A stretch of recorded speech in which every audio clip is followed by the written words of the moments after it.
ये लालू बेल्ट खतर बेल्ट है और लगातार बात करें सड़कों को लेकर नरकीय जीवन है ना, पानी की व्यवस्था है 9.5 साल के हिसाब की अगर बात करें तो क्या मानते हैं कितना विकास हुआ है? साथियों, मैं पिछले दिनों आया था, मेरे आदरणीय विधायक बड़े भाई हरविंदर कल्याण जी की दाढ़ी बड़ी हुई थी, मुझे लगा कि संन्यास लेने लगे और जमुना के पास ही जाके संन्यास लेने लगे हैं कि शायद अब तो उनको शर्म आ गई होगी कि ये हल्का उनकी तरफ, ये विधानसभा क्षेत्र उनकी तरफ देख रहा है। परंतु पता लगा अगले दिन मीडिया में बाइट चली कि विधायक जी को तो शेव बनाने का भी समय नहीं है, सारा दिन जमुना पर खड़े, उनका पैर भी फिसल गया।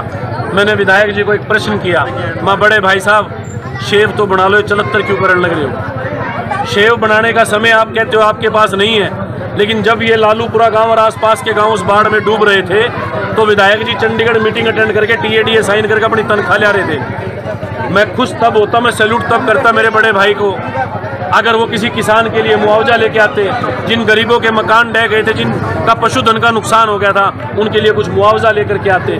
और दूसरी बात, ये भारतीय जनता पार्टी के लोग कहते हैं कि कांग्रेस जनों ने मिलकर के यहाँ खान खोद दी है।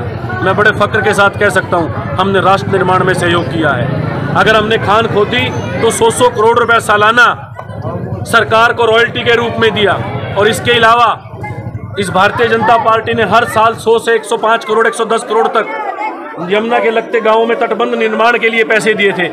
कहाँ तो वो रॉयल्टी के पैसे चले गए और कहाँ वो तटबंधों को मजबूत करने के लिए पैसे चले गए।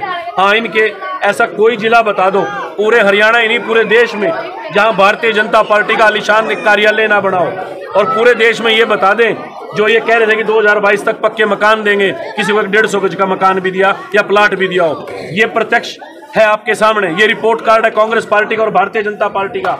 आज भी अगर जनता नहीं जागी तो निश्चित तौर पे जिस तरह से देश बिकता जा रहा है, ये लोग बोल रहे थे कि हमारा देश 5वीं अर्थव्यवस्था है, 62 रुपए में ये कह रहे थे कि कांग्रेस मुन्नी से ज्यादा बदनाम होगी, और आज पूरा मुल्क 88 रुपए डॉलर में चल रहा है। आज कौन जिम्मेवार है? आज हमारा युवा विदेशों की तरफ जा रहा है, अपना भूखंड बेच के, अपने पुश्तों की जमीन बेच के, पुरखों की जमीन बेच के जा रहा है। इसका कौन जिम्मेवार है? ये भारतीय जनता पार्टी को जवाब देना होगा कि पार्टी सर्वे करा रही है। ऐसा पहली बार भाव आया है कि पार्टी ग्राउंड स्तर पे एक सर्वे करके गांव स्तर से और शहरी स्तर से गांव के और हल्के के बीच का कैंडिडेट देना चाहते हैं। उस लड़ाई में, उस स्पर्धा में कहीं मैं कमज़ोर ना रह जाऊं, उसके लिए मैं अपनों के बीच में आया हूं और ये प्रार्थना करने आया हूं कि इस राजनीतिक और सामाजिक प्रतिस्पर्धा में आप सभी बुजुर्ग मेरा साथ दें, मुझे आशीर्वाद दें। इसीलिए मैं अपने सभी साथियों के, अपने बुजुर्गों का आशीर्वाद लेकर के इनको ये कहने आया हूँ, लालूपुरा गांव का आसपास के गांव में बड़ा अच्छा सहचार है, जहाँ इनका व्यापारिक या पारिवारिक रिश्ता है, यहाँ की चूल्हे न्योंद की यारी दोस्ती है या रिश्तेदारी है, उन सब में जाकर के ज़्यादा से ज़्यादा कांग्रेस पार्टी के विषय में प्रचार करें और अपने बेटे के लिए आशीर्वाद के लिए ये एक मुहिम चलाएं। और कछुए और खरगोश की तरह जिस तरह कछुआ हर दिन चलता था, हर पल चलता था और अंतिम में लड़ाई जीत जाता था, मैं उस लड़ाई को जीतने के लिए अपनों के बीच एक प्रार्थना करने के लिए हाथ जोड़ के इनके बीच में आया हूँ। और जिस तरह से जोश और उल्लास से पूरे लालूपुरा गांव ने मुझे आशीर्वाद दिया है, मैं ये वादा करता हूँ मैं इनके दिए हुए सम्मान का ऋण तो नहीं उतार सकता, परंतु आने वाले समय में जैसे भी मुझे परमात्मा परमेश्वर दाता मुझे कोई रहम बख्शेंगे, मैं इस ऋण को सवाया करके इनको लौटाता रहूँगा। इस किस्म का मैंने इनको वादा किया। हमने लालूपुरा जो पिछले घटना हुई थी, बाढ़ का दृश्य था, उसका भी जिक्र किया है, क्या हालात बने? देखिए, उस टाइम पे लाखों रुपए का, लाखों शायद मैं कम कह रहा हूँ, लाखों करोड़ों रुपए का पशुधन का और कृषि धन का और सैकड़ों एकड़ भूमि हमारी जमुना जी के बीच में बह करके चली गई थी। ये साफ तौर पे नज़र आता है कि ये किसी प्राकृतिक आपदा में मैं मानता हूँ नुकसान होते हैं, परंतु ये व्यवस्था का भी फेलियर था और राजनीति कोई लाठी डंडे की लड़ाई नहीं है, ये व्यवस्था बनाने की लड़ाई है। अगर राजनीतिक ताकत, राजनीतिक भाव ऐसे हाथों में होगा जो एक सुचारू व्यवस्था बना के इस प्रदेश को चलाए। कांग्रेस के राज में हरियाणा प्रदेश नंबर 1 का प्रदेश था, आज बेरोजगारी में 54% पे है, आज महिला और हमारी बहन बेटी के प्रति क्राइम में नंबर 1 पे है, आज युवा हमारा देश पलायन करके विदेशों की तरफ अग्रसर है, नंबर 1 पे है। लेकिन एक फक्र के साथ भी कह सकता हूँ कि विदेशों की सरजमी पे भारत का सर ऊंचा करने वाला हरियाणा प्रदेश आज भी नंबर 1 पे है, लेकिन आज खेल नीति कहाँ है?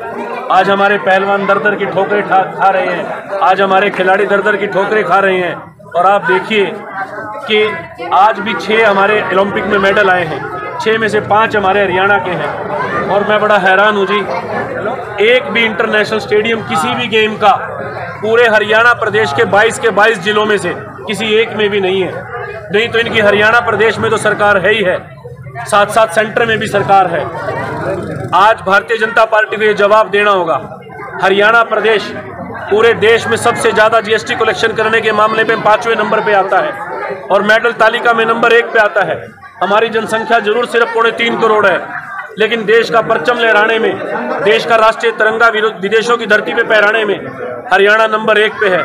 लेकिन उसके बावजूद भी आज चाहे पहलवान हो, चाहे किसान हो, चाहे देश की सीमा पे देश की सेवा में अर्पित अपनी जान करता हुआ जवान हो, चाहे कर्मचारी हो, चाहे गरीब मजदूर हो, आज हर वर्ग अपने आप को ठगा सा महसूस कर रहा है। साहब, आज एक दृश्य आया आवर्धन नहर का, जहां पर नहर 382 करोड़ रुपए वहां पर खर्च किए गए नवीनीकरण के नाम पर। साथियों, मैं आपको यही बताना चाहता हूं पत्रकार महोदय, ये सिर्फ एक जो व्यवस्था इतने गलत हाथों में गई है कि इस भारतीय जनता पार्टी को तो मैं एक कहता हूँ कि ये तो उन घरों के भाणजे हैं कि मारा होगे, केला होगे, थारा जाओगे, केक खुआओगे। इनको सिवाय भ्रष्टाचार से इनको कोई सरोकार नहीं है। इनको ये सरोकार ही नहीं है कि आम जन आज किस चीज़ से पीड़ित है। तरह तरह के लुभावने वादे देते जो सब झूठे और खोखले हैं। यही आवर्धन नहर कांग्रेस के राज में बनी थी, भिवानी तक पानी चला गया, हमारे यहाँ की सेम खत्म होगी, उन किसानों को पानी मिल गया, गाँवों को पीने का पानी मिल गया।